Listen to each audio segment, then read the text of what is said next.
it to the camera, you can turn your camera off, but if not, we'll love to see your beautiful face. All right, so welcome to our fall member assembly. Those of you who are here at the spring member assembly, thank you for coming back again. You're familiar with, kind of how this works.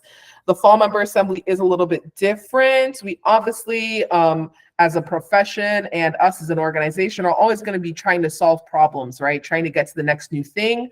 But instead of a more structured kind of problem solving and kind of teamwork that we did last time, we're really going to be talking about what we've learned from you guys and looking forward to the future and kind of giving you guys a little to get excited about some of the things that we have coming up. Okay, so obviously before we go forward, we have to first look backwards, and we're not looking too far back at this point in time, but we wanted to kind of reflect on some of the stuff that we have done this year. It has been a very fun year. Obviously, all of you who are here are part of our Founders Club, which launched 2 years into this organization existing, right? So it was something that we were very particular and careful about. And the only thing I regret was that we didn't do it sooner. I don't know if we missed out on some incredible leadership we could have gotten a hold of, or if we missed out on, or if we got the perfect leadership with when we came out. But if there's one thing I can say, we have been able to do so much more because of our founders and because of you guys investing in this initiative, in this idea, in this organization. I was looking at I think it was like our volunteer hours, right? So all of our leadership is volunteer, and we're at like 1,300 volunteer hours so far this year, and I think last year we were at like 400, and I think the goal was 1,000, and we still have a couple months to go. And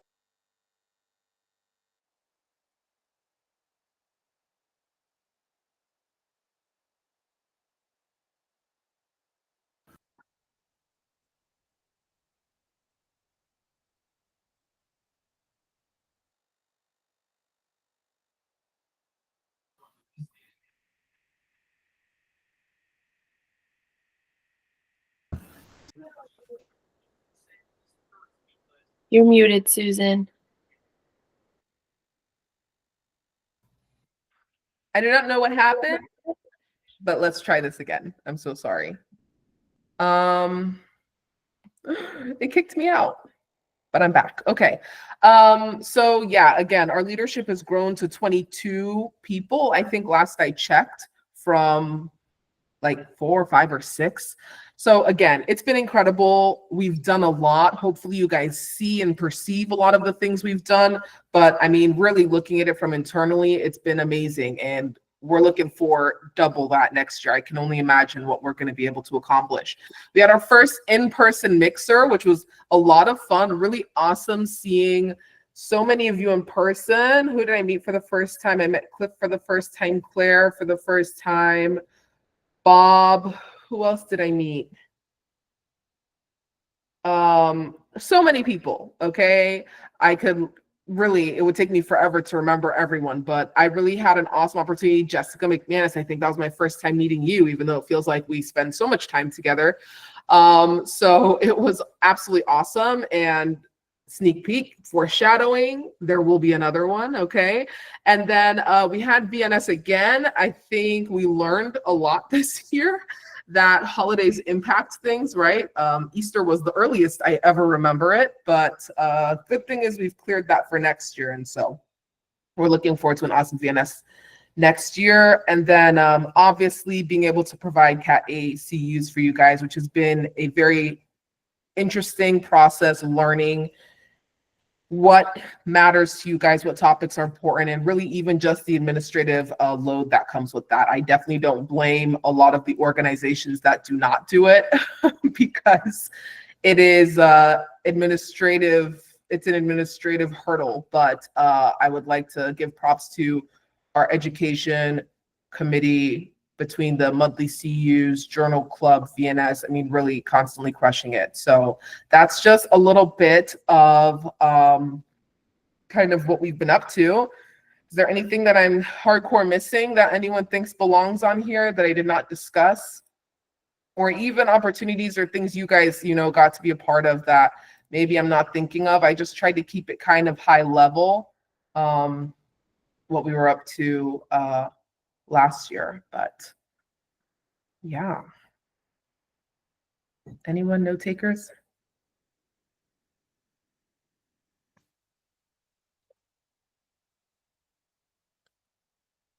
Okay. Well, all right, then we're going to kind of talk about the member assemblies and a bit of what we have learned from that. So we want to continue with 2 member assemblies. I think going annually is too infrequent. And I think that both of our member assemblies, well, our last one definitely, and likely this one too, have been quite valuable.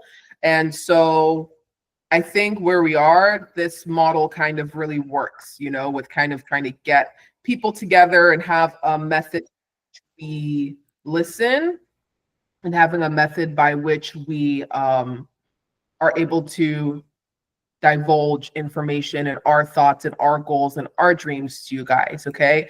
So those of you who are a part of the spring member assembly, hopefully it was fun. I'm sure it was different, right? But we really focused in that member assembly on really collecting information so we collected the information in advance, but we had kind of sorted the information we got from ATs, and we really identified some pretty bold categories of pain points that ATs in general were experiencing. And the purpose of the member assembly was really to say, like, which of these do we care most about to us as industrial ATs, right? Because I think something that we know to be true is the industrial AT experience is different from most of the other settings. There will probably be some commonalities here or there, but overall, there are some things like, obviously, compensation ranked lowest for us, right? And I think that was a lower pain point on the string of pain points, because for the most part, I think a lot of us feel like we're pretty decently compensated. Not saying we wouldn't always love more, but there are other things that are more of a priority to us. So in general, the top first one that came out from that was really recognition and visibility for the profession. A lot of them felt that, a lot of us felt like we were constantly having to explain who we are, what we do, right? The blurred line between safety and health and EMTs and all the other things people can kind of categorize us under. I think a lot of ATs felt that being recognized not just as a healthcare professional in the healthcare professional space was something that was lacking, but also being recognized by the workforce and their client very clearly. And I think this is something that obviously exists across AT, is this recognition factor, but even more so, we find these struggles in the industrial setting where we're mistaken for safety, we're mistaken for EMTs or medics. If you're somewhere where those were commonly used, you're mistaken for being an occupational nurse. And really recognizing and kind of having an idea of what that looks like and creating more awareness and recognition was really what was at the top. The other thing being work-life harmony. And really something that kind of emerged, especially in the comments that we got back from everyone, was the feeling that solving for recognition and awareness and visibility will really support, work-life balance or work-life harmony, will support better pay, will support professional growth, will support all of those things. So there were a lot of suggestions and solutions that came out from you guys. A lot of people suggested, IATS presence at conferences like NATA, ASSP, SHRM, however you say the HR one, and more. Whether it's, having a booth or whether it's speaking at them, there are a lot of ATs who speak. There were less ATs speaking at ASSP this year, but I think last year there were 4. This year we had at least 2. So that's really important for our visibility, right? Another bit of feedback that we got was really making ourselves a hub when it comes to information on the different industrial AT companies, and having a survey where we collect that information. So beyond salary, right? I think something that was expressed from the industrial ATs is that there's not a lot of visibility about these companies and what working for them is like. And that's something that they would like to see. And even seeing us be more of a kind of hub for industrial AT careers, which is something that takes time, right, guys? Like, I think that's something that is important to you, so it's important to us, and it's definitely something we want to work on. But those things take a bit of time and notoriety, which is something that we're working to build towards. And then also external education, right, to clients outside on our position in healthcare, our abilities, and what we do. Really awarding the efforts of industrial ATs, educating potential clients. It was really a lot of that stuff. So a lot of support to you guys as industrial ATs, and feeling clear and secure in your stance in where we are in healthcare and where we fall in the industrial setting. But then also some external marketing, which definitely I can appreciate the value of that. So any comments for those of you who were at the spring member assembly? Anything I'm missing from that? Does that seem like it was a good summary?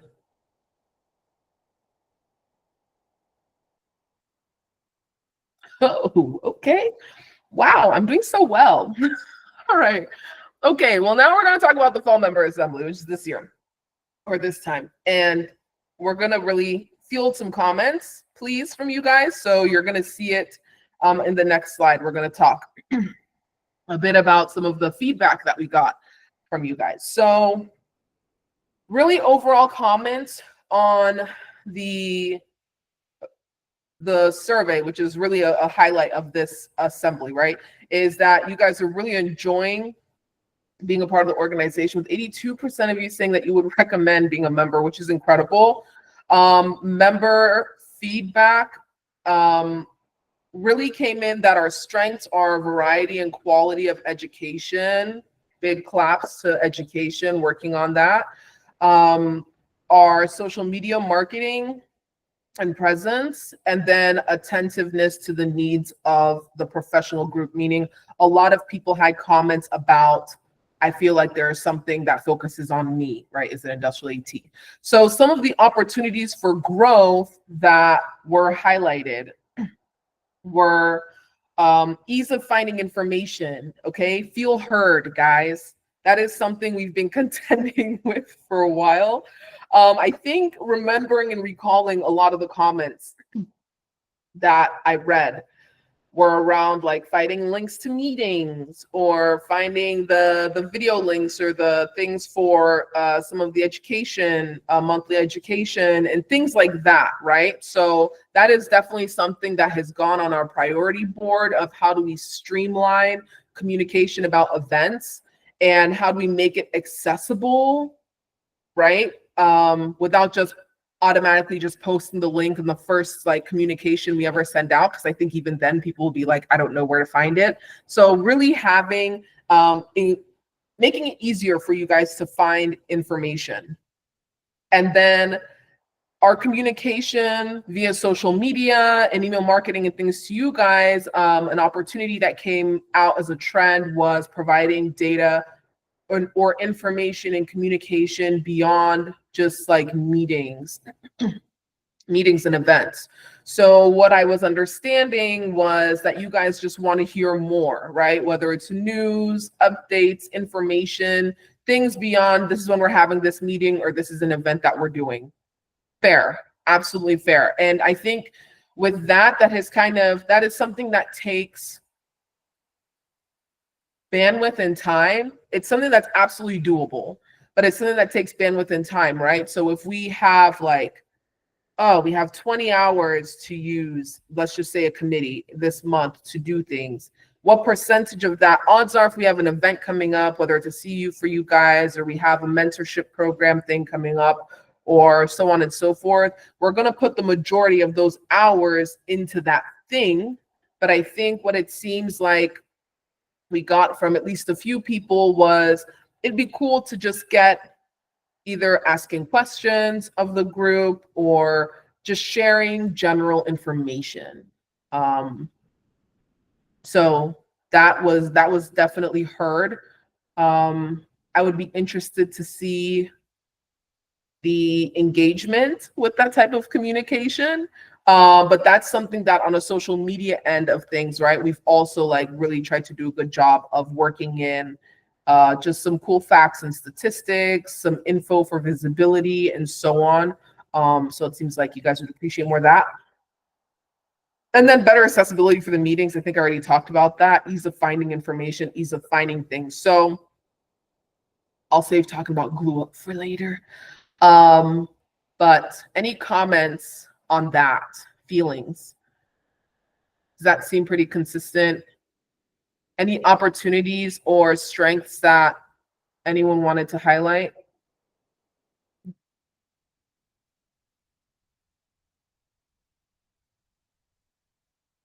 Feel free to raise your hand.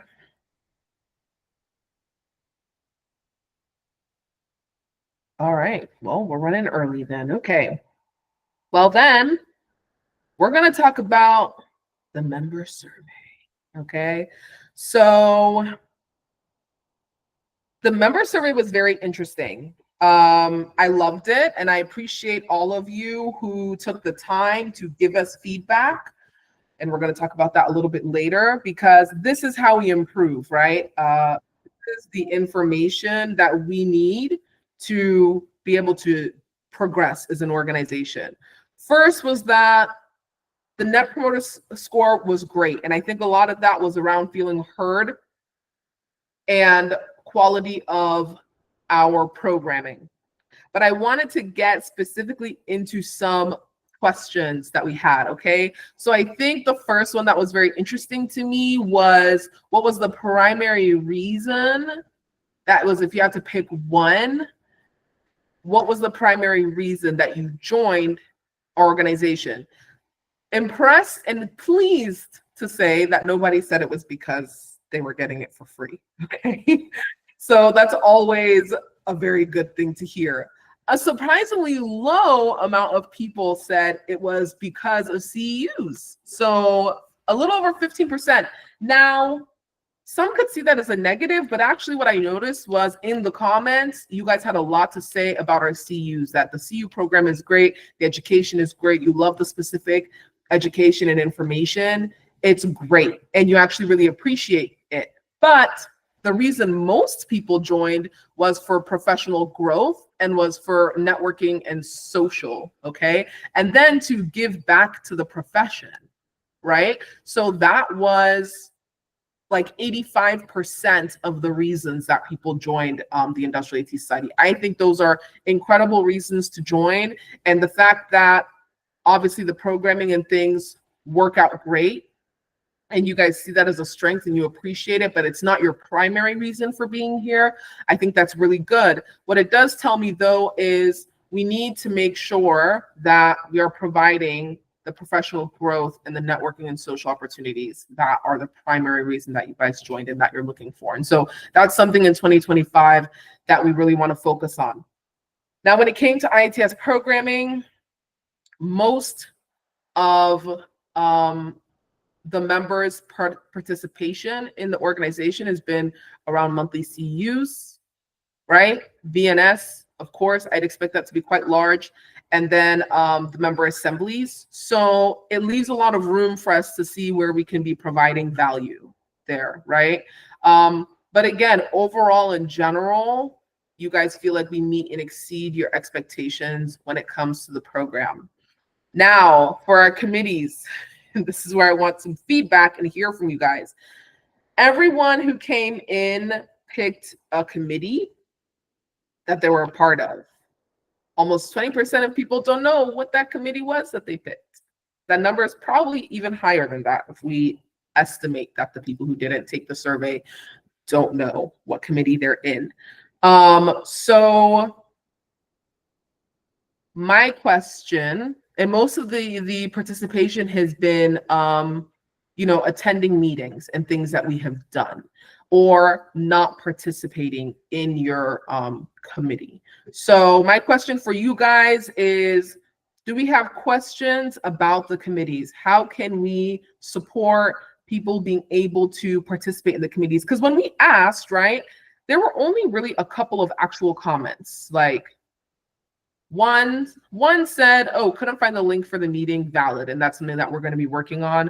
One said, oh, it's not really an excuse, but I just haven't had the time. And then another one said something else, but it was only a couple answers we actually got. So with people here, I would really like to hear, what do we think of the committees? Those of you who know what committee you're in, even if you have or haven't participated or don't know, what can we do to help with the committees? Agree, the time has never worked out for me. Once I figure it out. Awesome. Which committee are you in? Practice maybe? I think they're the only ones with like daytime meetings.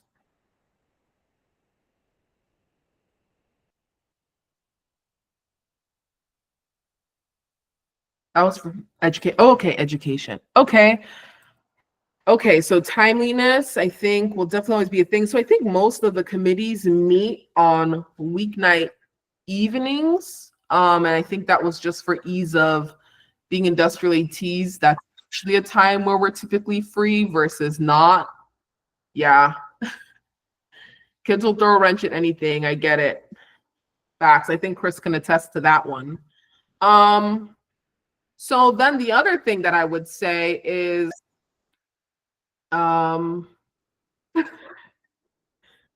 there's Mike's cry for help. Yeah, sorry, I didn't mean to make that sound desperate as it is, but yeah, Tracy, I'm always happy to set something up different, or if it's something where a lot of folks can't make at certain times, I'm more than happy to pivot and change that up a little bit. So if you want to reach out to me, I'm happy to talk to you.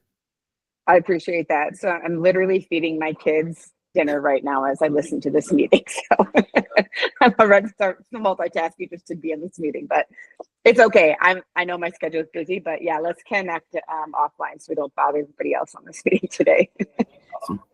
I think to add what Tracy just said though about the feeding the kids thing, like I'm doing that right now at the same time too, and I'm one of the community co-chairs. Our community meetings, frequently somebody is driving home from something. Morgan and I have stuff going on in the background at the same time, whether it's dog, kids, like sometimes one of us is just calling in because we didn't make it back at home in time to be able to be on the screen at the same time when we're just doing the video call on our phone. So I think, I'm not saying that, I mean, everybody is busy, but I think that a lot of times the meetings can be a lot more relaxed, that it doesn't need to be a sit down in front of your laptop, that if you're just calling in, like frequently our other leadership in our community meetings are driving to another work event or something like that, and they're calling in on their phone in their car. So I think just to say, like, it can be a very relaxed meeting. Like we want participation and people joining in with us, but it doesn't need to be like a formal sit down, join in. Like I'm doing the exact same thing right now. I'm trying to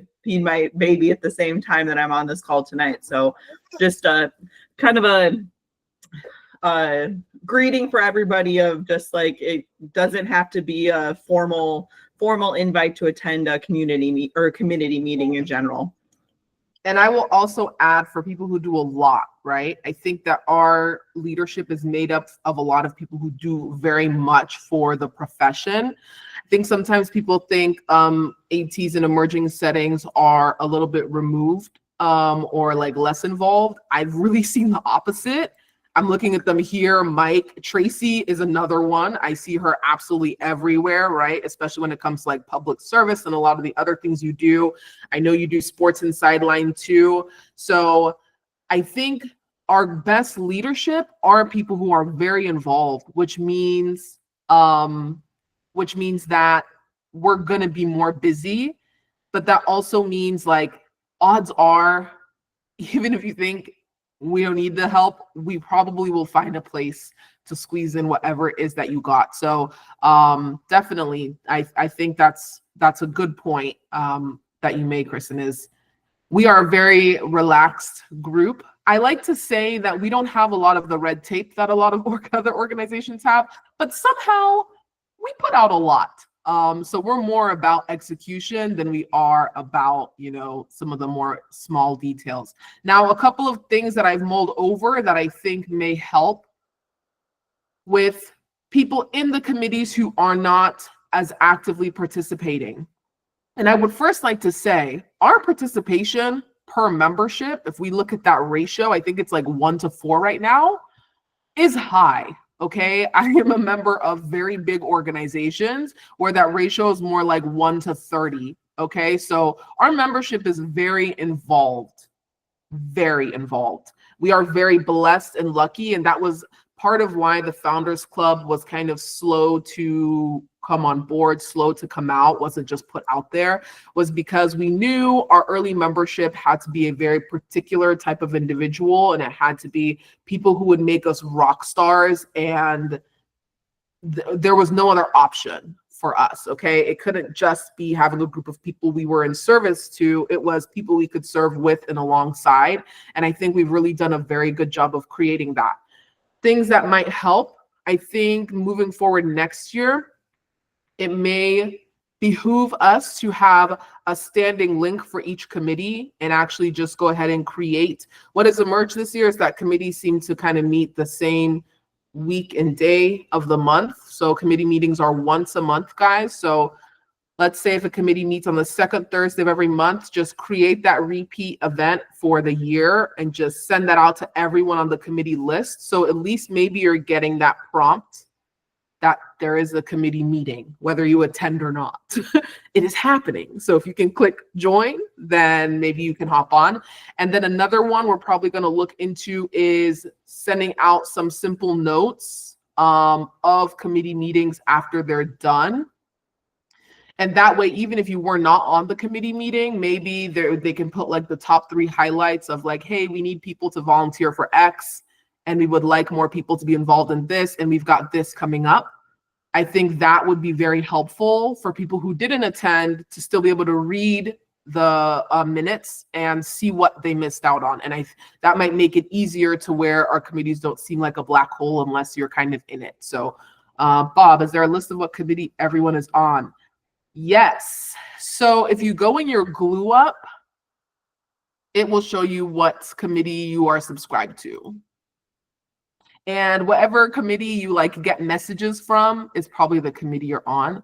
I can look yours up right now, though, if you want me to. Susan, I'm looking it up if you want to continue. Okay. So yeah, you're subscribed to that committee. So anytime that committee chair or any of their leadership wants to send out a campaign or an email to all of the committee, they'll click, education committee, that list, you'll be on that list. So you opted into that when you did your membership. And I know not everyone read kind of our membership guide, but we do have this available digitally. And inside of it was like what each committee is up to, what they're about. You got advocacy. And so if you want to switch committees, the committees are opt in, opt out. You don't have to like apply or anything major. Committee leadership positions, of course you do, and that bar is not very high, but you can opt into, oh, I'm in education, but I like what practice is going to be doing. When you hear what the committees will be up to on this call, maybe you pick something else, and you can do that yourself in glue up. You literally just subscribe to whichever ones you want to be a member of or get information from. So that is, some people I saw, because I saw when they did it, went in and just added all of them. Okay, maybe they want a lot of emails, so we appreciate that. But yeah, so hopefully some of those changes, if we can really execute them next year, will make the committees a little more visible for you guys and will allow us as members to kind of feel a little bit more up to date. Okay. All right. So then more feedback from our wonderful members. So as far as communications that they enjoy, that y'all enjoy. Social media marketing was number one. Glad to hear that. And then the monthly newsletters. So somebody commented that they have never received a monthly newsletter, but they also got the emails about the survey, and that is the same list because it's our list of members. And the monthly newsletter goes out to some non-members who are on our want to be in the know list. So if by any chance you're that person, I really should just go look at the results and find who that person is. Let me make a note of that, actually. Let me find who that person is, and I'll email them and say, hey, what's up? So I can make sure they can get it. But so some commentary we got was that missing monthly newsletter was sometimes our social media marketing is a lot, and that the monthly newsletter was very helpful to just kind of cut through that and say what's happening this month, and people can refer to that. Some people requested that our email marketing be even more often. How do we feel about that? I've never once requested more emails.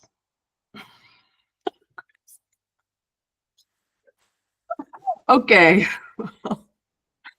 Okay. Thank you for the thumbs downs and the tears.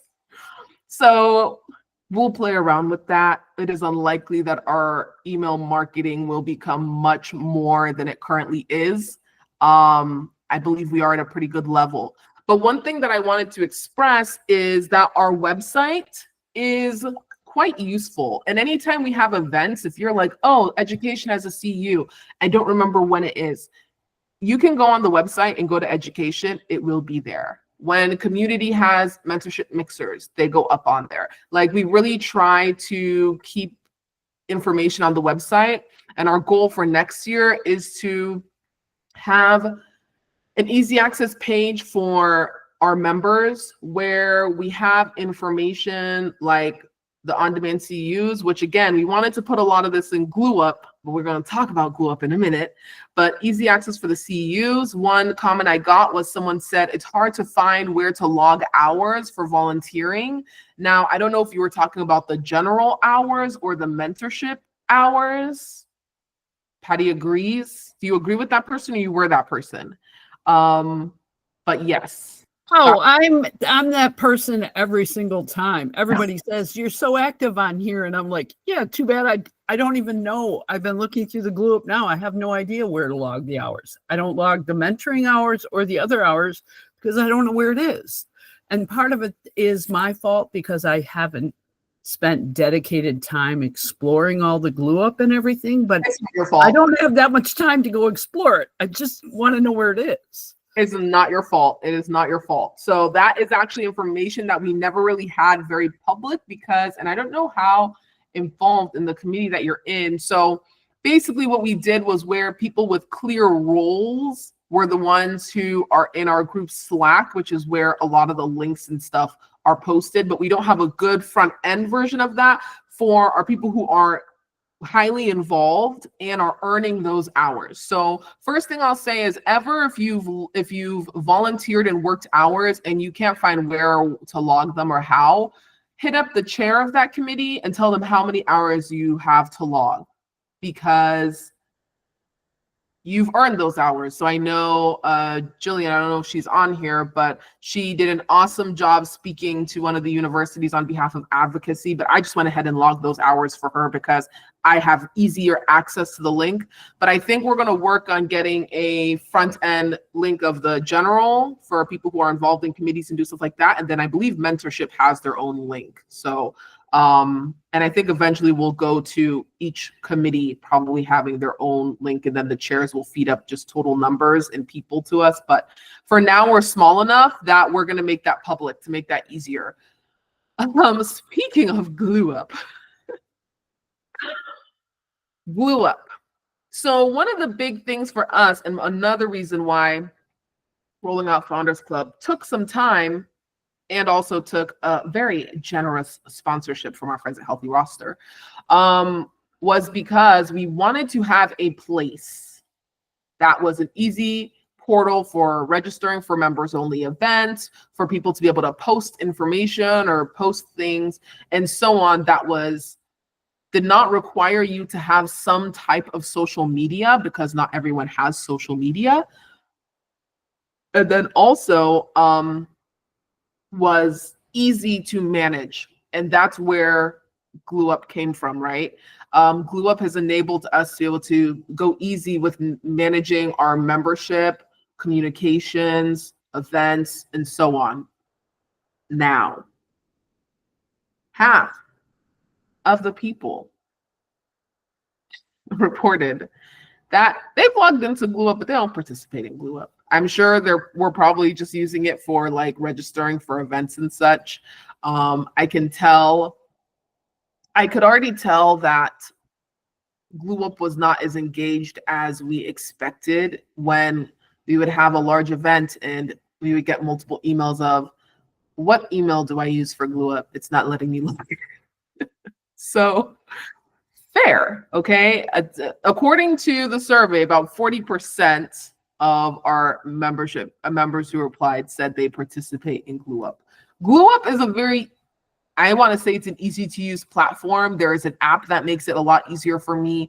It's easy to log into me, and it's easy to kind of click around and know where things are going to be. And I like seeing when we have posts on there, but more than half said that they've logged in, but they don't participate. 10% just said no. And that is reflected. That is reflected on our GlueUp numbers, okay? So I actually think that number might be a little bit higher than 10%. Again, there's obviously a percentage of members who didn't reply, and that number is probably even higher for them. Now, when we asked you guys what to do, more people than the people who participate in GlueUp replied, no, I like GlueUp. So I'm confused, right? Somebody help me out here. 39% said they participate in GlueUp. And when we said, do you prefer a different platform? If you don't, 45% said, no, I like GlueUp. And I think it makes sense that at least 5% of those people don't participate in GlueUp. So when it came to asking what to use instead, largely, by and large, having a private Facebook group won. Second place was having a private LinkedIn group. So open floor. What are we thinking here? How should we make sense of these results? Is this something worth addressing or just rolling with it the way it is?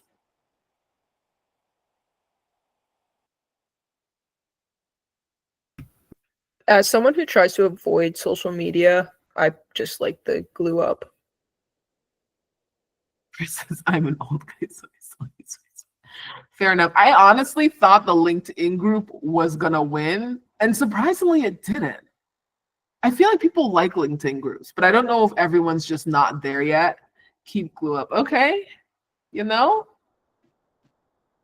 that's what we'll do because, I mean, largely that's what the numbers say. I don't know exactly what we're missing when it comes to getting people to log in and participate in GlueUp.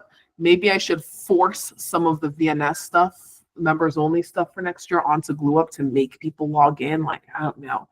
I just need to figure it out. Yes, and so we want to build out. So GlueUp has like a document section or a file section, and these can be, yeah, Lucas, give it to me. Yeah, sorry. Is there like a person at GlueUp that we could talk to who could like do a seminar on GlueUp, right? Or I mean, or is someone in our group organized enough or well-versed enough to present it almost as a, not a CEU, but kind of a CEU to help get people more aware of how to use it? And even if it's 15 minutes or 30 minutes, like that could still be really helpful maybe. I think that's a really good idea. We do have a GlueUp expert. It's Christy. Where is Christy? Could be part of a mixer. Yeah, maybe we tag it onto VNS as like a thing. These are good ideas. All right, I'm gonna write that down. Explain GlueUp. Honestly, explain it to me too, because even I get lost there. I say way before VNS. Fair enough. Yeah, so the Globe app logs me out all the time too. Honestly, it's really weird because then when I click on emails sometimes, I usually just click on emails that we get. And that's why we try to make a lot of the event links glue up the link to the glue up event, because even if it opens in my browser, that has my login information saved. Yeah, so need another for Discord. Listen, that is just something else entirely. We can add it to the December mixer. Oh, valid. Okay, yeah, so we do have the what Alicia said. Okay, well, we'll let community, you guys talk about that and see if that's going to be a thing. And if so, I don't remember. So again, these are easy things, guys. Like as far as technical difficulties, Christy or I or any of us. So Christy is our membership manager. For any of you who don't know, she's super awesome. And we have given her access to all the things glue up. But I can do it. Shelby can do it. We can go in and reset your password for you, change your email for you, things like that if you really need the help. But yeah, I've definitely gotten emails from someone of like, it's not letting me log in. And I was like, and I just help out. So we definitely try to help with that. But we will let our community and member engagement people chat and see if that's a little sidebar that we can have at the December party. But that's a good point. So yeah, I think, and again, it's for us to optimize glue up too. So I think there's a lot more documents that we want to include on glue up. We're also trying to play around with building out a resource library. Foreshadowing, I'm doing it again. But these are things that we really want to glue up for because it was going to give us a space to host these things. I think we have like a gigantic amount of storage that we can use on glue up if we wanted to like host things on there. So we're going to work on that. We're going to make glue up work. Okay. And then the other question was, have you won or earned a prize or gift? And I want to say a third of you have. And I think that's absolutely phenomenal. That is exactly what we want to hear. We want to know that there are tangible rewards to being involved as an athletic trainer and not being on an island. And that number is going to be 100% for all of you on here, because all of our people who did our survey, we're going to go ahead and make sure your info is up to date in glue up, but we will be sending out our Founders Club totes. If you don't already have one, some of you already have one from New Orleans if you were there. But if you were not and you have not received anything and you're part of this 67% who's like, my closet is bare, okay? My pockets are empty. We will be sending that out to you guys. And it looks, for those of you who do not have it, have not seen it, looks like this. It's actually pretty gigantic, okay? Holds a lot of groceries, all right? I just had mine at the farmer's market yesterday when I did my hungover farmer's market crawl earlier this weekend. Awesome. So we're going to make that happen. And I'm really, but to see a third is very promising. I actually thought that number was going to be more around 10%. So that's very cool. Very, very cool. Awesome. Comments, questions, anything missing from the survey that anyone wanted to talk about besides glue up? Leadership, did we have anything for glue up? I'm getting a message that my credentials are invalid. Yeah, we'll work that out, Bob. You might be using the wrong email. So that's another thing I'm going to say here, and I should probably put this in an email. I highly recommend that you use your personal email for glue up.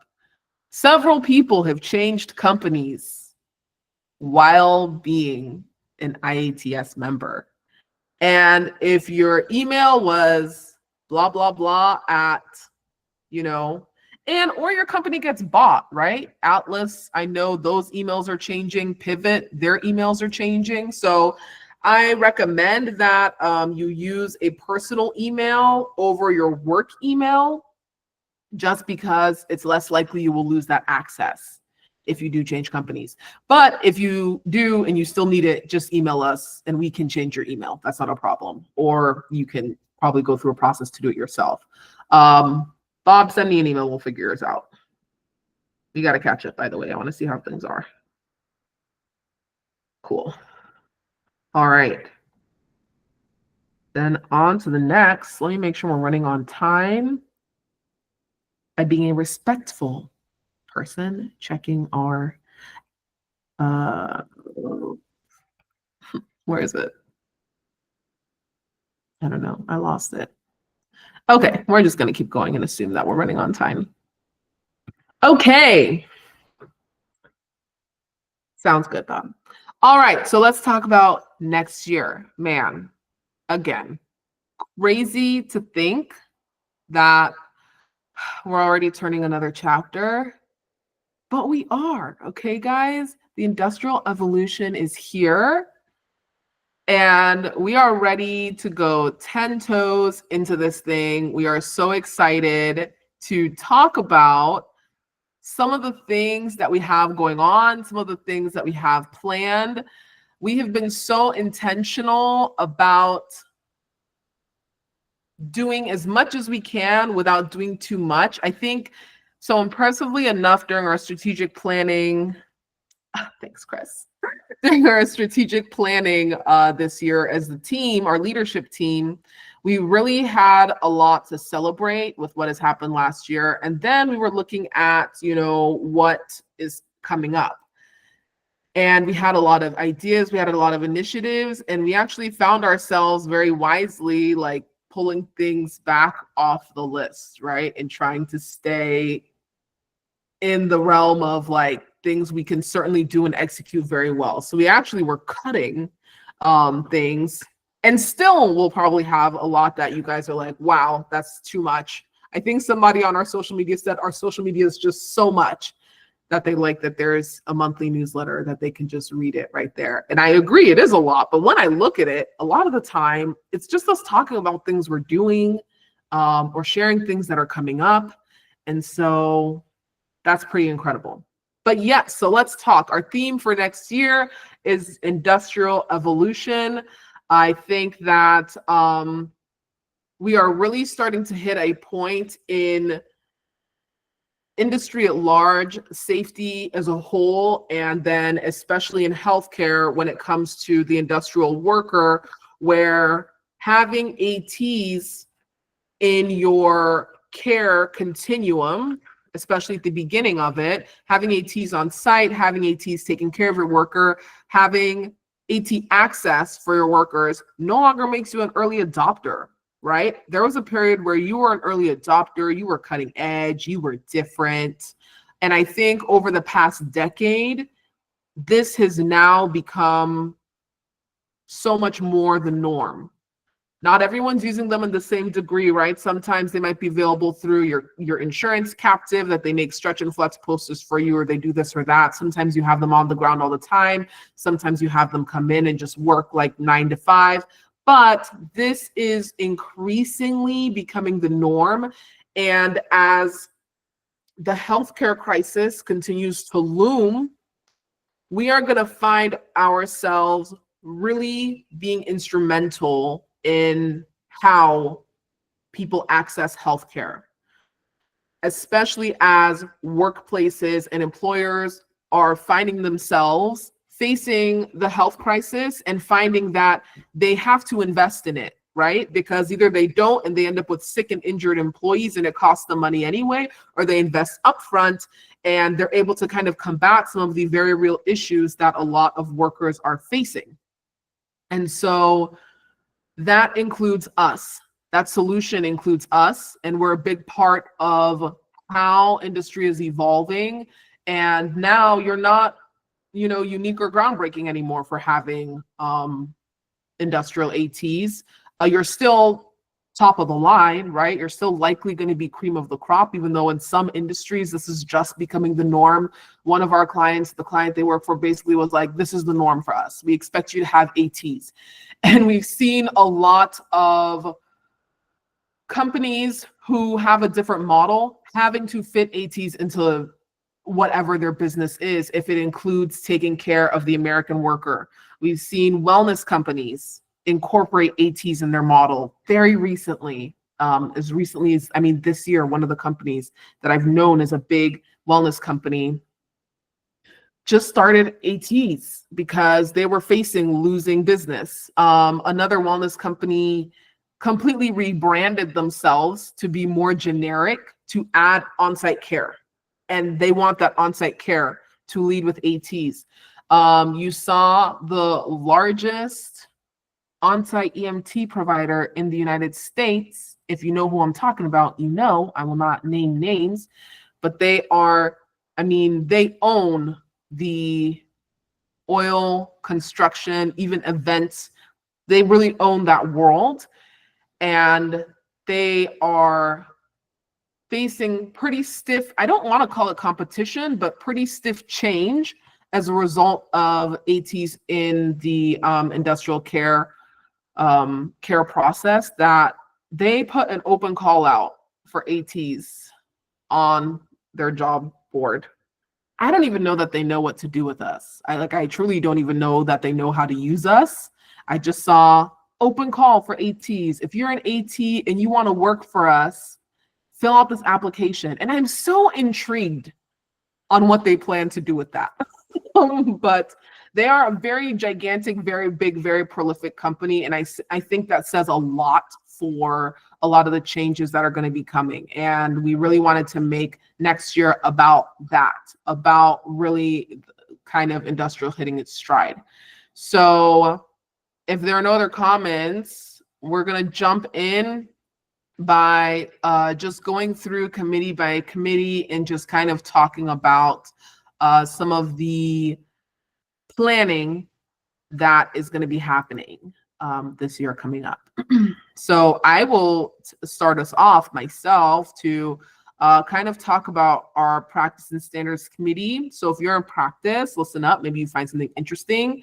So first we want to talk about some openings that we have that will make doing what we do possible, right? So in practice, we are really looking for a practice engagement coordinator, and this is someone to really help build our own identity by helping with some of the events that I'm going to be discussing coming up here, helping make those events a possibility, and also helping us engage with other athletic training organizations, because really a big thing we're going to be seeing is how AT practice looks different depending on what setting you're in. And we kind of need to make sure that we are forever reaching out and extending our arm to have those connections. You know, it's not an olive branch, right? This is like teamwork. And we found that we are really going to be a lot stronger when we can collaborate with a lot of our other organizations who are looking at AT practice from their own angle. Grand Rounds, you know, Grand Rounds is coming up. We still are looking for a Grand Rounds, you know, master of ceremonies. So if that's something that you're interested in, really, we just want to have an opportunity to show cases. I think, and a big thing that those of you who have been in industrial for a while will probably see is that depending on your industry, you can kind of get stuck seeing a lot of the same types of cases. Maybe you even notice that some aspects of your practice might start to erode, right? Unless you find a way to get that practice in another version of things. That's why I really love construction, because I feel like it has elevated my emergency and urgent care capabilities. So we would like to keep putting new and unique cases in front of you guys. And we would really like someone who that's just kind of their job year round, is like looking out for those things and hearing from you guys what you guys have, and let's organize them into making Grand Rounds a success. And then social media, you're going to see every team, every committee needs a social media person. And this is largely to take some of the strain off of our current social media team so that they can look more into our branding and marketing from a more global perspective. So what we've got coming up for practice next year is going to be really diving into data collection and research on industrial AT practice. Now, we're going to take a specific angle to that in the year coming up, which is that we're gonna be having some industry specific work groups that are going to come out next year. And the goal will be to not just collect data on that particular setting, social determinants of health, what those patient populations often look like, what care looks like in those settings, what practice for the AT typically looks like in those settings, and even things like scheduling, compensation, work-life balance, what you're looking at, because we know every single setting is a little different. We're going to be looking at those, and we're going to be looking at getting panels together on each and hosting kind of a live panel with that. So it's two-pronged. One side of it is going to be gathering and collecting available data from literature, government reports and so on the setting, and really building a very cohesive picture of that setting. And then two will kind of be that fun, social, forward-facing kind of things that are probably what people will more likely tune into. But for our members, you're at least going to see, as part of our research library, a lot of data and information on that setting. But we'll have that kind of front-facing panel too. So if you're in construction, if you're in utilities, if you're in automotive manufacturing, or if you're in general manufacturing, those are the 4 settings that we are looking to target and hit next year. And so if you're interested in being a part of that work group, please reach out. You're going to see communication come out about this later. So if you're a part of that work group, and we picked those because those are actually just the most common work groups that are identified by ATs that they work in. So we wanted to start with something that's going to be most valuable and will be the more likely job that ATs are coming into. Of course, we're going to love to go into aeronautics and some of the other ones that are growing at an accelerated rate, but those are the 4 we're starting with. And so if you happen to be in any of those on that list, then I hope when we come out recruiting for the 4 or 5 people who will be in that work group, that you're willing to be a part of that. And this is whether you're currently in it or you were in it before, we're looking for at least 1 year of experience in that setting to be in the work group. So any questions about practice?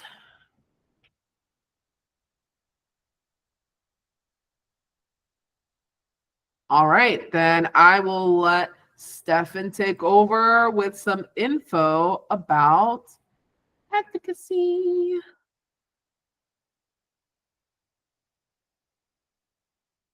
Hello. Okay. Can y'all hear me okay? Yup. Cool. All right.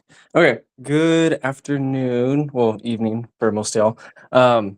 So talking about advocacy, lobbying. So following a similar cadence as to Susan, going through these bullet points. So one of our goals, which tying into like the bullet points for upcoming in 2025, one of the components of that is this State Practice Act, which we talked about it before. We're thinking we're going to have this be devised as a team. So it'll be a group of individuals that collaborate on this, because just one person in charge of 50 states is way too much. And I don't think any of us are comfortable in putting that workload on somebody, or, having someone assume that workload. That's just not, realistic. So we'll have this be a team, and what they will do is they are pretty much updating us on language changes, if there's any changes to legislature regarding state practice acts for athletic trainers. And then additionally coordinating a type of analysis where we have, kind of like a scale to say, hey, this state is like, really open as far as what you can practice as an industrial AT, whereas some might be a little bit more strict. So they're going to have a more or less a grading system to kind of give you an idea of, if you don't have a whole bunch of time to read through all of these, here's another way to kind of glean some information from that document. The next one, so our MSAT program coordinator. So this one is in relation to, of course, the work that we are doing in presenting the industrial athletic training profession, IATS as an organization, to Masters of Science AT programs, as that's what we're putting for MSAT, just in case y'all are not aware. And so that will be pretty much coordinating like how a lot of the communication portions of it, ensuring that, hey, if we're reaching out to these people, we are one, we're not going to be bombarding them with all these emails, but two, we're having effective communication and making sure that we're following up in a timely manner and also reaching out in a timely manner, because if it's over summer, probably not a great time to be reaching out to any club members or presidents of a club, a sports medicine club, or program directors, etc. So there's definitely a season for it, and we want to make sure that we're, organized and going to be executing that efficiently. So that would be a little bit about that role, just making sure everything's coordinated, calendars, emails, everything's out in a timely manner and organized. And then in a similar light, so the AT organization liaison, this one, they would be similar to the state practice team. They're pretty much giving updates on what is going on between these other professional societies. They would be required to attend these other professional society meetings. You don't have to be like necessarily super engaged with their conversations. But if they have something going on and maybe they need help, can they lean on us? That member would be that, channel of communication. So if we had something important, hey, let's pass this along to so-and-so, and they're going to relay that to this other professional society.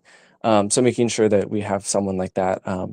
So just so those channels of communication are clear, we're not, being redundant, we're just being effective and efficient. And that would go for PSATs.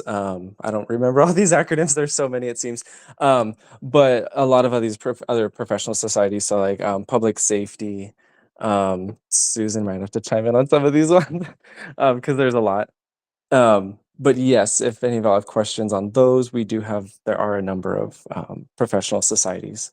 So And we've been might pique your interest.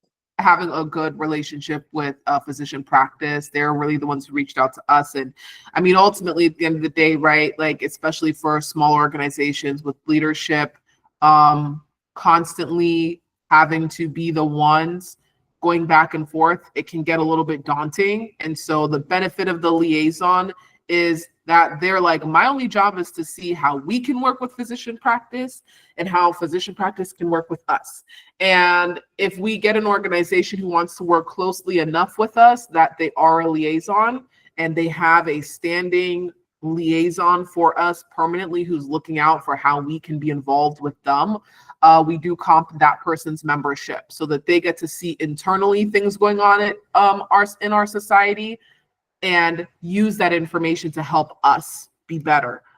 So we usually are looking for on either end of that. Yes, public safety and armed forces are the other ones on there. So if you guys know people in those organizations, or we've had the opportunity to really collab with public safety and physician practice, but physician practice, we do have a liaison relationship with them, and they really have been awesome in reaching out to us. So that is kind of what that looks like. So ideally, you just really like that other group anyway. So our liaison is in physician practice and is opening an occupational side of their physician practice, which is why he joined us.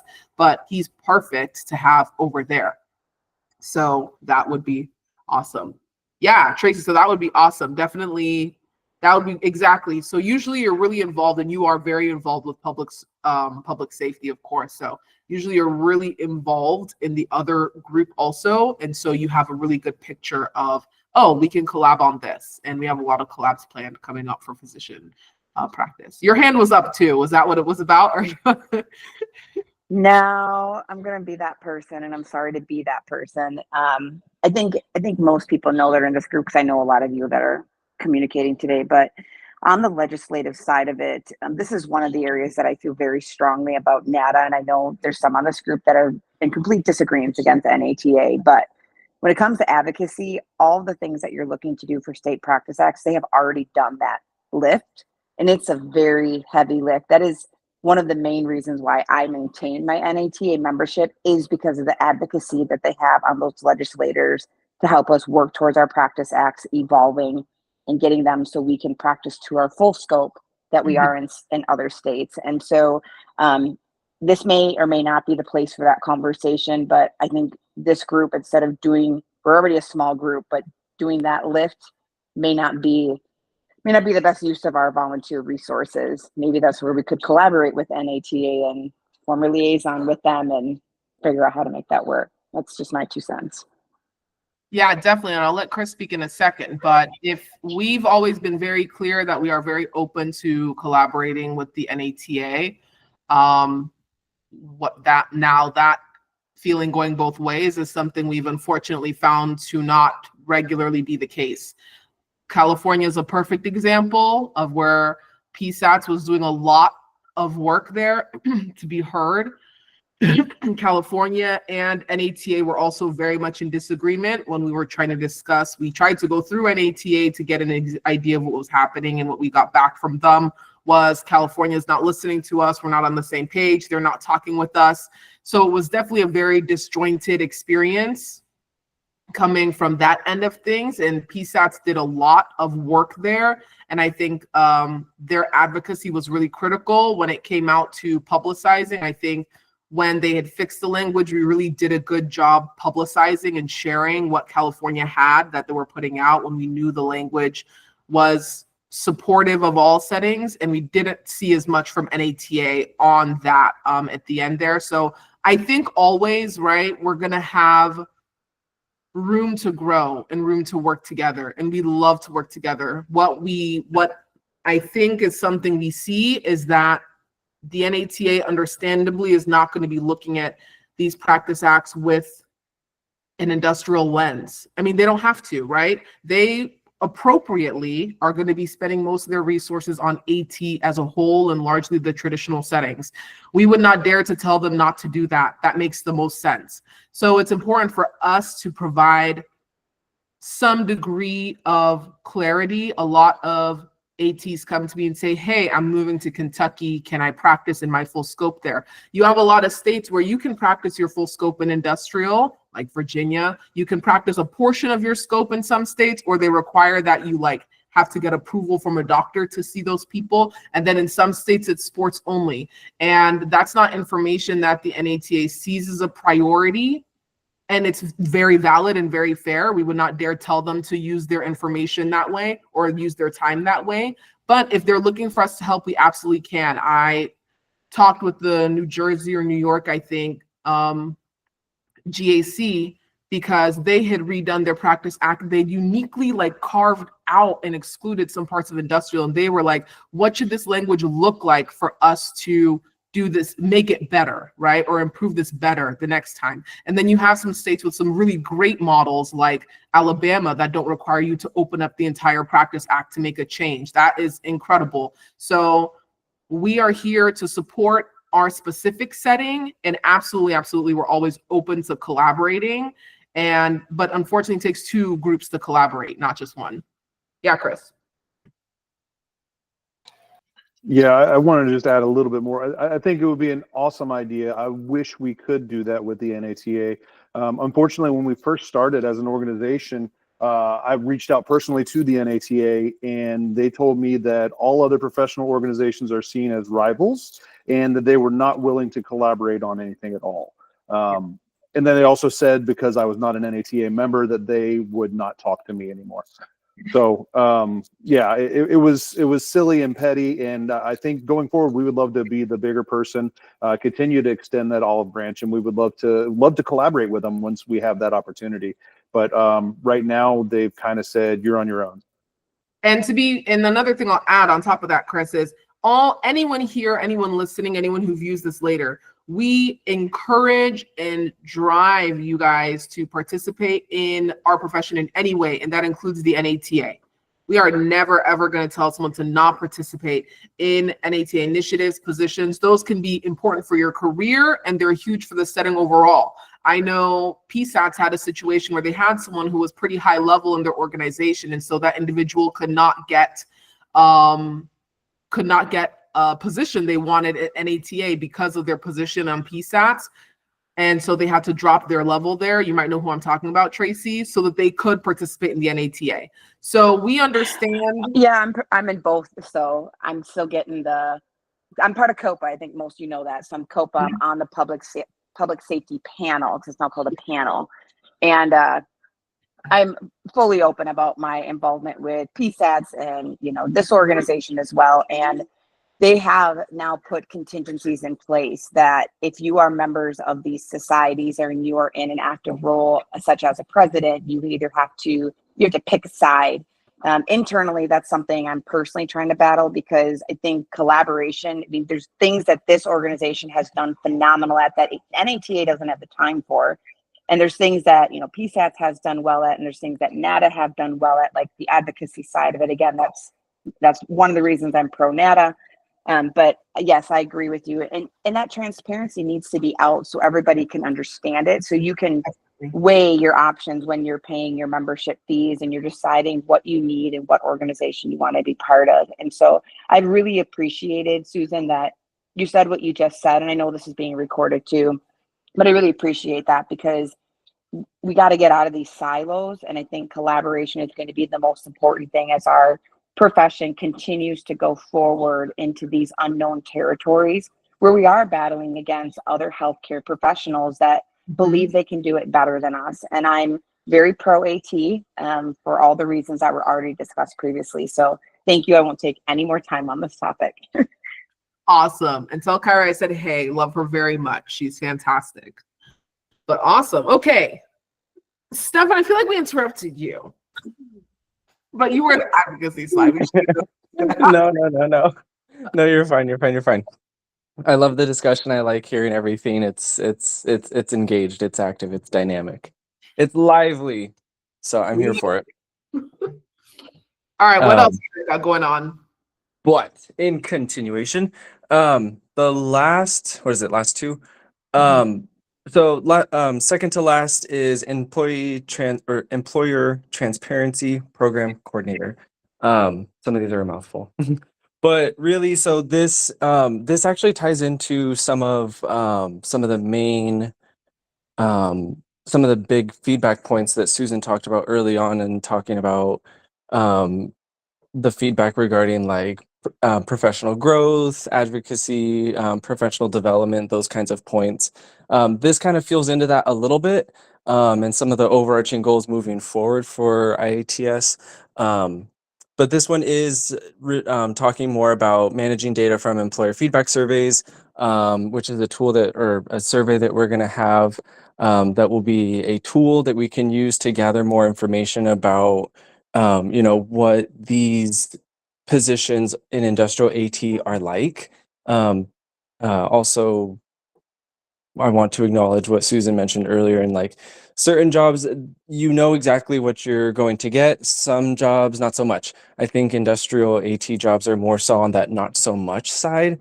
Whereas, for example, you might not know exactly what client you're going to be working at. You might just know it's utilities.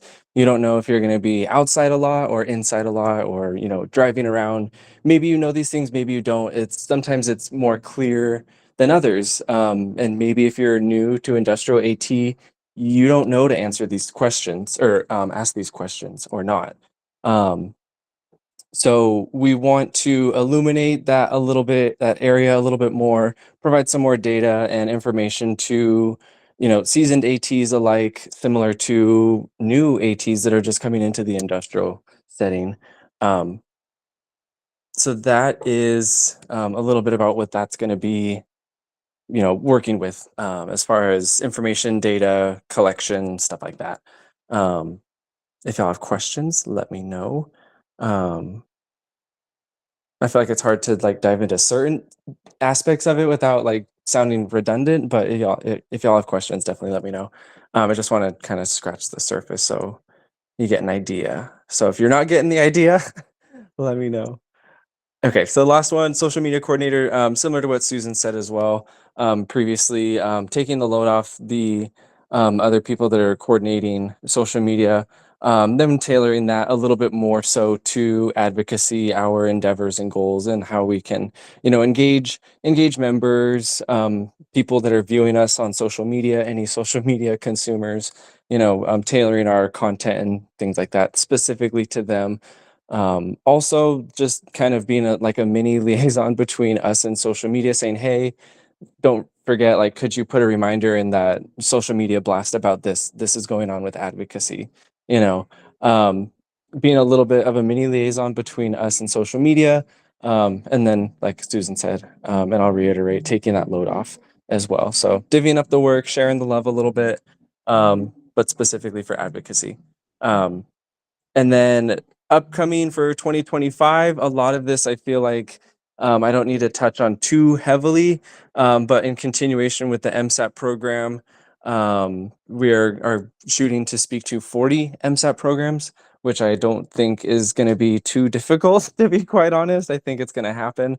But irregardless, we still want your help. So if you want to speak to your alma mater, any groups, anything like that, let us know. One, we want to recognize you for those volunteer hours.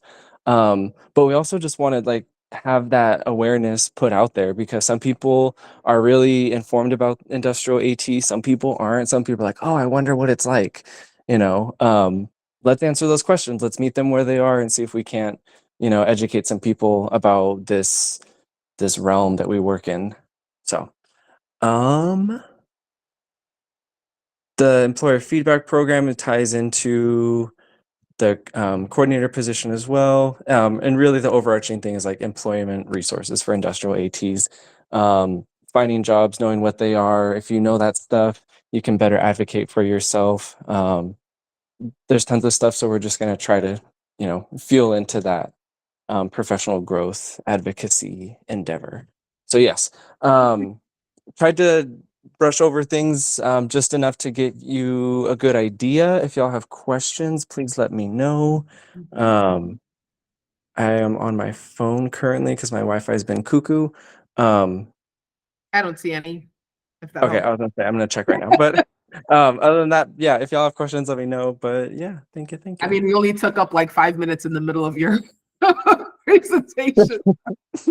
But yes, guys, advocacy is the thankless work. Okay, so if there's anything, like I said, we've had a couple people speak to their alma maters.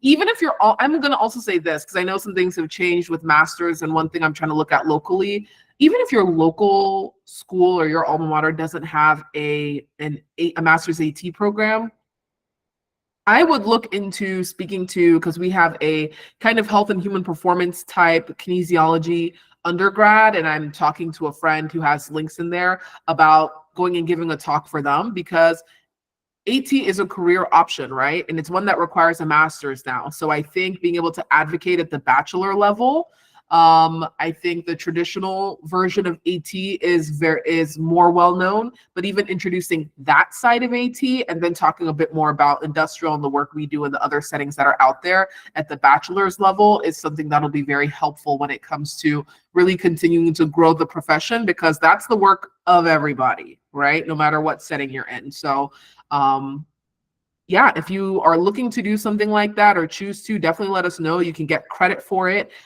if you highlight us in that process. And Jack has really done an incredible job this year. The response from the schools have been overwhelming. And so that has shown to be a very good program. And then next, really just looking into some resources for you guys and letting you guys inform yourselves. So awesome. Awesome job, Stefan. Okay. Community, you are up next. Thank you. So community wise, we've got a few less positions open than the other committees so far. We've managed to add an additional 3 to our leadership team this year. So that has been super helpful. We are still looking for a student representative. So ideally somebody who is in a master's program already and looking at the potential of an industrial career post-graduation. So we are still looking to fill that position, and same as the other 2, social media. Really just want to give Jessica that liaison to work with our committee and just being able to, again, take some of the load off. So again, just social media for everybody. Program wise for upcoming for 2025, we've already had a very successful mentorship program going on for the last year now. We've launched it 3 separate times. We've had like open calls for applications. We've had 3 separate rounds of it. I think we are close to probably about 20-ish 25 mentors or so now, between all of the rounds. So really just looking at growing that program even more next year. We are also looking at adding in more virtual events, with our first one being this coming year, or coming this year, December 8th, coming towards the end of the year, December 8th, that we'd be hosting a members only event. So a little bit more of a social event than kind of this setting where it's like kind of the nuts and bolts of what's going on with our program as a whole. So I know they've got a fun event planned with some trivia games, some contests and stuff for some prize options. So looking at a lot more of that type of stuff in 2025, of just like social fun stuff, just to kind of connect everybody. Because as we've mentioned before with like employers and settings and everything, like a lot of us work in silos. So just trying to connect everybody a little bit more together across the US virtually, but then as well looking at in-person events. So can we have meetings set up at district things? Can we have stuff set up at regional events? Can we have stuff set up at NATA again, like we did this past year? So just looking at more in-person social events. We are trying to target and working with education for targeting a continuing education unit for early career ATs. So kind of that young professional area, that recent graduate that's in the industrial setting, like what do they want to hear? That a lot of us are targeting continuing education if we've been in this field for a little bit, but for those who have only been in here for 1, 2, 3 years, and especially those who are in those young years of their AT career as a whole, like what do they want to be hearing about the industrial setting for continuing education? And then the big fun one, we are looking at discount lists for everybody. So that would be another member perk of we're trying to work with some companies about getting discounts on products, looking at deals, and then trying to set up a merch store on our website. So having being able to get our logo on things. We've been looking at coffee cups. We've been looking at some fun stickers, t-shirt stuff, like a lot of stuff like that, that we just want to be able to kind of get our branding out, get more people talking about us. But we know everybody likes to buy fun things with logos and stuff on them, AT logos and jokes and all the fun stuff. So looking at launching that over the next year as well. Yes, and that was actually some of the feedback that I did not include from our surveys, but I think 2 or 3 people said it would be cool to have a merch store. Now, a merch store is a large undertaking, right, guys?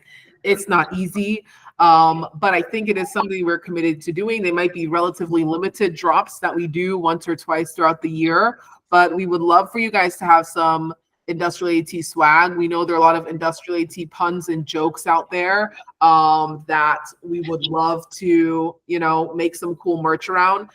If you are a volunteer, I would like to add, if you're on our leadership and you work, you will get some merch. So I'm wearing some right now. Okay, this you cannot buy. This will never be on a merch store. Okay, we've got our sweet, beautiful committees here, a little industrial AT-ness on the back. So this is earned through blood, sweat, and tears, okay? Ideally less blood, but so you can earn these from hitting, yes, it is, only the best quality shirts for our wonderful volunteers. But that's awesome. Ed is great. Love him. Oh, thanks, Tiff. But yes, so that is when you can earn. Like I said, our Founders Club, we had those totes and gave them out at NOLA, and we were going to be giving more out, sending some out again. We have our Not Your Average Joe cup we're giving away for Coffee Day. So we understand how cool and fun. Trust, I think of tea puns all the time, and I'm glad that there will be a place for us to put. Kind of going off what you just said, Susan, we are looking at hosting a competition at some point for some industrial AT kind of pun sticker ideas. So there will be that happening at some point, that we want some feedback on merch, ideally kind of like design ideas. We're looking specifically at stickers the most to kind of start with for some of that kind of creative juices. But That will be a competition at some point in early 2025 of like, hey, let's get your ideas and feedback on puns, jokes, something like that, of just kind of industrial AT centered merch. Awesome. Yes. Very excited for that. Thank you so much, community. And again, guys, we saw a lot of the feedback, and the main reason a lot of you joined was for community and networking and professional growth and involvement. So we definitely understand that that is a highlight, and they will really be focused on, us as a whole organization will really be focused on growing that and making that happen. All right. Last but not least, close it out for us, Mike. It's not over, guys, but just like this little Yeah. So I joined IATS this year, and I was approached to support the education side. And for me, like my big kind of like driver for joining this organization and helping has been, when I first joined, I worked at Amazon and I helped start and build the AT program that they had. I just didn't have any, I guess, guidance, or I didn't know the right people, or didn't have like resources that we had, easily accessible. So I joined with the education committee here in June.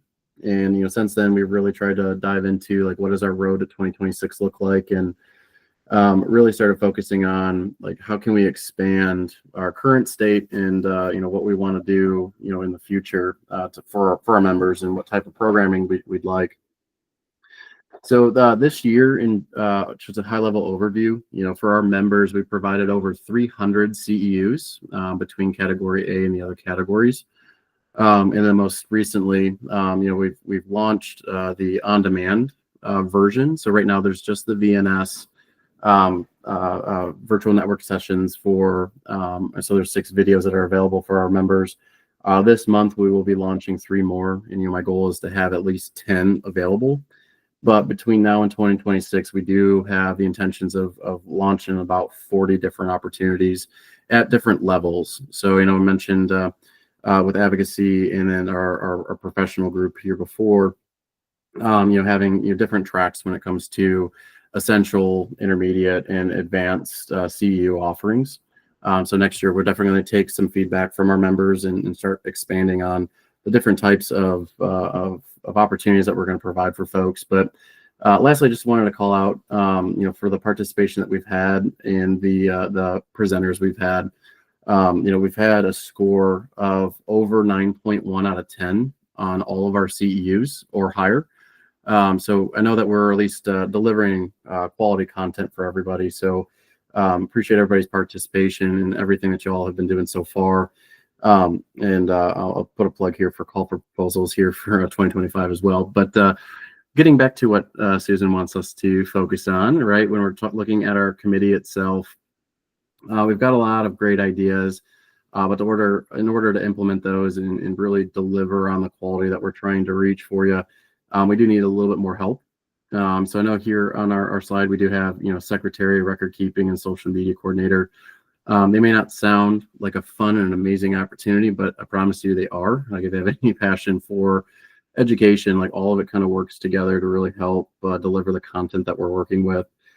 So if you are somebody that is real organized and you're okay with working with someone like me, who's kind of like an ideation kind of person, or like a lot of folks here at where I work, we call it the shiny object syndrome. If you're okay with working with someone like that, like with me, and then Kez Cook will be joining us here again, most likely at the end of the fall or end of Q4. More than happy to have everybody, right? And anyone who wants to participate, even if it's just one idea or one specific section that you'd like to focus on, whether it's new members, existing members, advanced education, let me know, and I'm more than happy to work with you. So like I mentioned here, with upcoming in 2025, right, we've got monthly CEUs for members. So we are taking a pause in October, and then we will be relaunching here in our November and December, providing additional CEUs for folks that have potential reporting years with their licensure or whatnot. So have a little bit more of an expansion, like it says here, expanding the on-demand. So if you're not everything I mentioned before, if you're not sure what I'm talking about, to start, we wanted to get them out as soon as we could. So Susan and myself really looked into how we can do that quick, effectively, and also meet the BOC provider standards. So after we completed our on-demand SOPs, we launched our YouTube channel. So right now there's 2 playlists, one that says VNS and then one that says CEUs. Now just calling out that the CEU one does not have anything loaded yet. But Susan, you cover your mouth. Am I misspeaking here? No, I was trying to erase the hearts I put on. Oh, yeah. So for us, we're trying to get that database built, and then I've committed to additional content here, and then for my plug, if you have any interest in being a CEU provider, but speaker or presenter, but you've never done it before, it's not scary. It's not hard. I just need folks who have the expertise in the topics that they want to discuss, and everything's on the table right now. Or the great news about being a part of an organization that's launching and trying to build, even if it's something that you might find trivial, it might not be for somebody, right? So I know we did one with OSHA record keeping, and a lot of us are probably familiar, but there's someone out there that is starting from nothing and can really appreciate the content that we're providing. So if you have any interest, please reach out to me, or if you have connections at universities, or if your organization wants to say sponsor one and then deliver and then have that small plug about what your organization provides, we're happy to do something like that as well. And lastly, in the next situation with databases, so I already have over 36 research articles within say footwear, ergonomics, biomechanics, virtual and computer visioning softwares. So in partnership with our wonderful journal club, right, we're going to be providing a database that has that literature for everybody. So there are some restrictions. So if there's anything that launched, say in 2024, there's a chance that we can't provide it if it's still protected under those systems where they require you to pay for it. But for most stuff that's over or older than 2024, we're going to have access to it.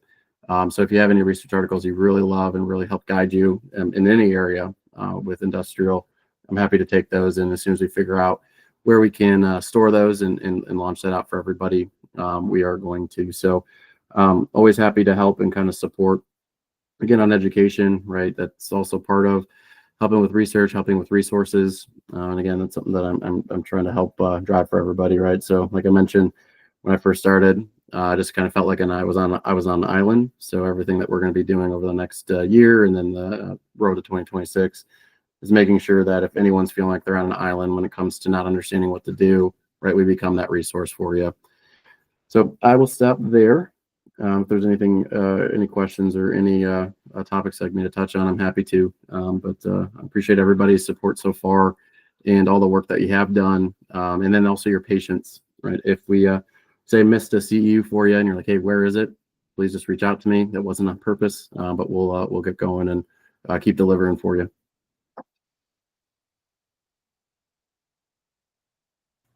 Woohoo! Any questions for Mike on education? And I will back him up with that, guys. If you think there is an educational topic that you would love to share with ATs, reach out, pick a month, help him fill out next year's calendar to make life easy. It has been awesome seeing the educational topics we've covered. I really love and appreciate that our content is very different from what I learned in school and what has largely been available to me.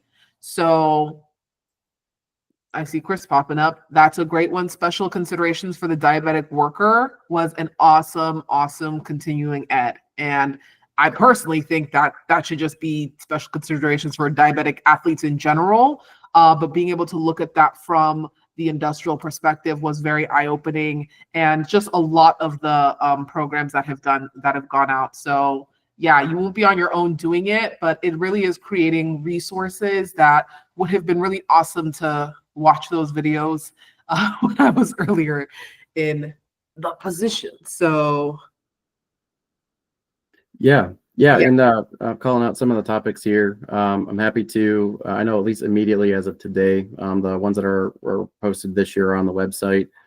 And then the sometimes, like, again, just wanted to reiterate, if you're interested but you're kind of not overwhelmed but kind of scared off because you came across like the application form for it, like what is Bloom's taxonomy, like how am I supposed to create objectives, like that's kind of my bread and butter right now, working in an MSAT program. So I'm more than happy to work with anybody that's interested in doing this. And if you're not sure of what you even need to do or how to start, you can start by emailing me, right? With the topics, I'll find a way to get those posted, and then also make sure that we're matching with the industrial revolution or evolution theme for this coming year. And then for sure with Tiff and Patty, I'm sorry I didn't mention it, go harder on it, but we do have a journal club. Tiff, Patty, and everybody who's participating, we've got some really interesting research articles, that they meet and they come together and just talk about different areas of what we may or may not be working, right? Trying to stress the evidence-based practice and trying to really advance, anything that might be out there. So really excited about what we have going on. And if you have any additional ideas, bring them to us, right? Nothing's off the table, but sometimes we do have to have that realistic discussion of what resources we have and manpower. But if there's any idea, I'm always interested in at least taking a look at how we can accomplish it. So thank you. woohoo! Awesome. I'll let Tiff post that information for next week's journal club. So those are kind of what is going on at the committee level. And I like that we get to break these down because people can just directly see places where you can be plugged in and really see some of the stuff. It is the OG program, honestly. Journal Club and VNS, may they never end, because there are going to be some pretty awesome OG programs that we have. But you guys can see kind of how we organize ourselves and really what the committees can bring when they have the support necessary, and we get that support from you guys. So on the organizational level, all right, so a couple things that we got going on. So one thing we have is we do have an opening in our practice and standards committee that might end up getting rolled up into elections next year, actually. But really, largely, this is representing the practice committee as a board member of our organization and really being responsible for committee growth and programming and operation. And so that's really something. We have Jessica right now at practice. I feel like there is news that is coming out with Claire. It's very good news, but we'll let her share that with the rest of the team, the leadership team, when she can. But at an organizational level, that is something that we are looking to fill. VNS is still looking for a program manager. We are not too selective on, we don't have a lot of very tight or high levels to things here as far as what you need, tenure and things to be a part of our programs. But VNS is a very special program to our hearts, and we are really looking for the right person with this one. So those of you who've been to VNS and understand the joy and love that is VNS, but also the absolute insanity that VNS is on the day of, can maybe understand why for us, we're really looking for somebody very special who, you don't do the whole thing yourself. All of us are involved in VNS, but really when it comes to overseeing that the things are happening, we still have that person available. Governance committee, Chris is looking for people to join his governance committee. You're going to be responsible for contributing to our election process. So this is not if you want to run for something, that's different. And Chris will have those announcements coming out, I think, in January. Am I right, Chris? But this is more to be a part of the governance committee and help that all run smoothly. We do require a board member and a non-board member at minimum. So great opportunity for someone looking to get involved. So those are the positions at the organization level that we would love to fill. Honestly, looks pretty good. I will say this list was very long this time last year. And as you guys can see, we have some incredible leadership now who has been just crushing it. And so very few things that we are wanting for, but those are options if you're interested. And then coming up in 2025, VNS 25, she's here. She has come a lot quicker than we ever think it does, but we're really looking forward to a very epic VNS. We'll talk a little bit about that more in a second. We are considering having a private LinkedIn group for membership. There actually already is one, and actually a lot of people have requested to join it, but it doesn't really operate at all, so we have not allowed anybody into it. So we're going to be thinking about that one as we see what that looks like and if we have more info on what that feedback is. But this was written before we even had all that, the member feedback. So that honestly might not be a thing. So I probably could have updated this, but it's fine. And then technological updates. We're planning on really revamping and uplifting the website to have more general information about the industrial setting. Number one, that's huge for us. We're hoping to actually have that done by the end of this year. And then number two, to have more data and information for you guys as members to be able to get info you need, and then really using Glue Up to our advantage and being able to use the file management system there to have resources for you guys. And then an LMS is going to be a solution that we're going to be looking to hopefully having next year. For us, a lot of this stuff comes out to how we spend the funds, right? I mean, when we say free CUs, we know those CUs aren't free. You guys are funding them. You guys are funding a lot of the stuff that we're able to do internally and for the public. And so we really try to use those dollars wisely. And for those of you who have not worked on building out some of these things like learning management systems or community management systems can get really costly. And so we really try to be good stewards of our funds when it comes to how we use that, to make sure we have a lot of free funds to, one, stay financially healthy, and then two, be able to have like cool swag, cool gifts for you guys, and exciting things that, you know, you guys have good tangible experiences from us too. So that is something that we try to be good at. So if you're someone who wants to just build an LMS off WordPress or something for us, and you can build that from scratch, email me immediately. Okay, email me if you're that person. We'd love to talk. And then long-term goals, guys. So a big thing for us, really looking towards, 2030, right? And that's been a big thing when we did our strategic plan this year. We're strategic planning for 2030, and you're going to see this when our annual report comes out. But we said in 2030, what are things? Some of these things are going to come long before that. Some of these things elements will be coming up next year and the year after. But a few highlights that we had was, one, having a place to meet in person. When we're big enough. That was something that people have even asked for, but again, we're too small for that to be worth the squeeze right now. And we'll be at NATA again. I'm foreshadowing again. It's gonna come later. Susan, stop, relax. Early career programming, right? So I think the first 1 to 3 years of being an industrial AT are really critical, and really being able to have a good ladder for people for that is not company dependent. I think for a lot of people, how your industrial experience is depends on what company you work for, and not everyone vibes with the same company. So I think having a more public option for that is going to be really important. And then having some degree of industrial AT certification or registration, or just a ladder of education that people who aren't in the setting yet can, engage in those resources. And be clear that they are an industrial AT, whether they're actively in the setting or not.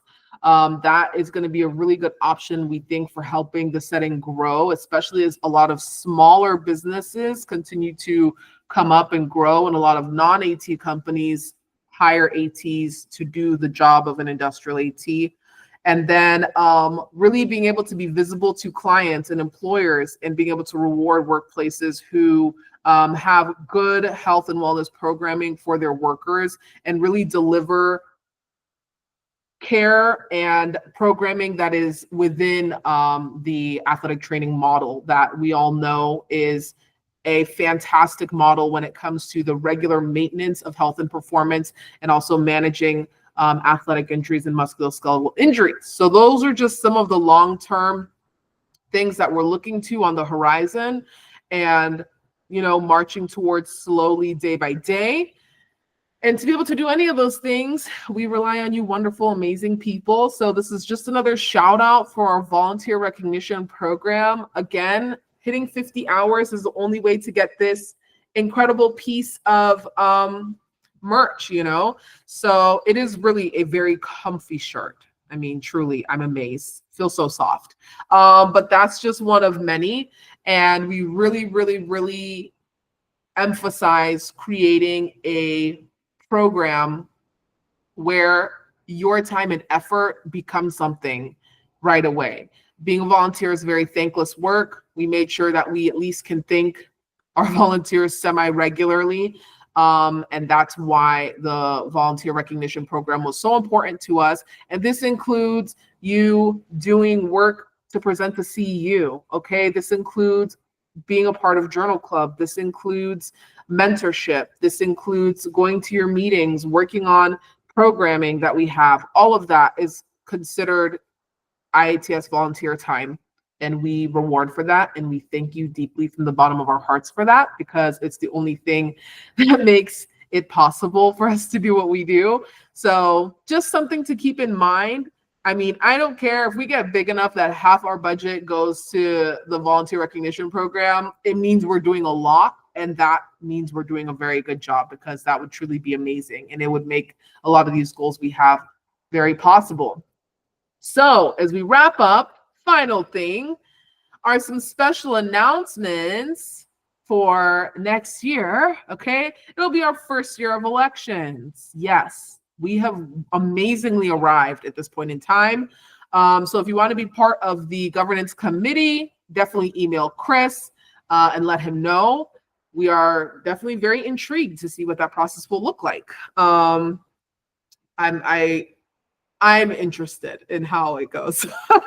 I mean, NATA had an uncontested presidential election, so I'm very interested to see how AT involvement is going to be looking next year and what elections look like. But you guys are a very special group of people, and like I said, we're more involved than most organizations I'm a member of. Yeah, what's up, Morgan?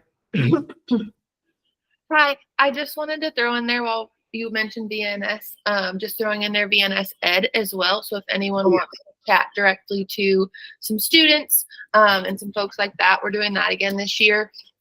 And if any of our community people that have opted in want to help with that portion of things, we're totally open to that. So just my shameless plug for the day.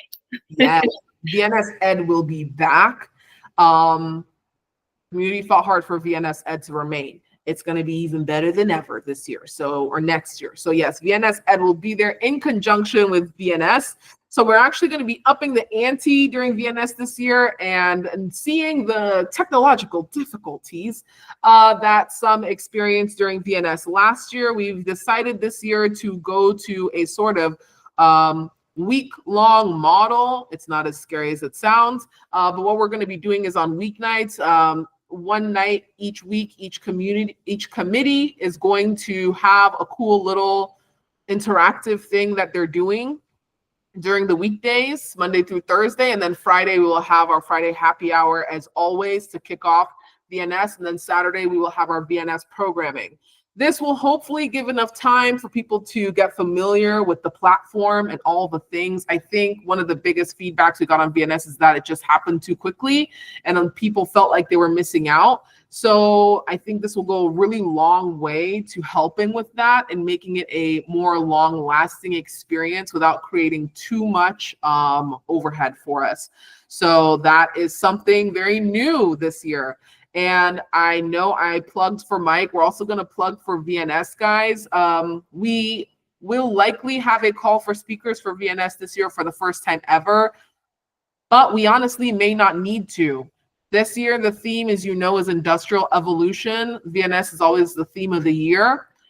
So if you have something and you want to speak this year on a topic, whether it's one of the CEU topics or not, this is your opportunity. Okay, reach out very soon, because luckily the speakers are already kind of lining up a bit for this year. I know 2 sessions that are currently on the list are one on kind of your professional brand and using LinkedIn and social media to build your professional brand. And then another one on medical misinformation and how to work through medical misinformation and use it to educate your patients and talk to your patients about medical misinformation. So 2 awesome sessions are on the list already. We're hoping by the end of the year that we're going to be about done with our speakers list. So if you're interested in speaking at VNS next year, this is your chance. Send me an email. And then Member Mixer will be back in Orlando next year. So we will be in person. So again, I'm not the NATA, but I think it's very encouraging for them that people in other settings have social opportunities and more incentives to go to the largest AT event of the year, and that's the NATA Symposium. So we will be hosting a Member Mixer in Orlando this summer. Free for members. Come out, have a good time. And those are our special announcements for next year. So help us raise the bar, share our content, support a committee, share the organization with your peers. But that's what we've got for you guys. Any questions? Anything we want to add? No? Or are we all just exhausted from all of that amazing information? Okay, awesome. Well, that's all I got for you guys. So unless you want to hang out, it is going to be a very exciting year. Yes, it is. Yes, it is. And thank you guys so much again. I can't thank you guys enough for being here and for what you've all made possible. No matter what degree of activity you've had, but even you joining and sponsoring with membership and being involved, it's been actually insane. And I know I said it to the group because I'm kind of a sappy person, but I was looking at the website, I think last month, and I put a little screenshot or something in our Slack channel. I was like, guys, like, this warms my heart seeing all your beautiful faces. It's crazy to me how much we've grown and how much we do. So I really appreciate and love you guys. And for everyone, our membership, I mean, we're all in this together. So if there's anything you're thinking of, send me a text. Thanks, Andrea. Did you get my email about that CEU? Probably. Yeah. Okay, cool. Awesome. Thank you. Of course. Anytime. But awesome. All right. Well, I think that was a success, guys. That was a lot of talking. Let me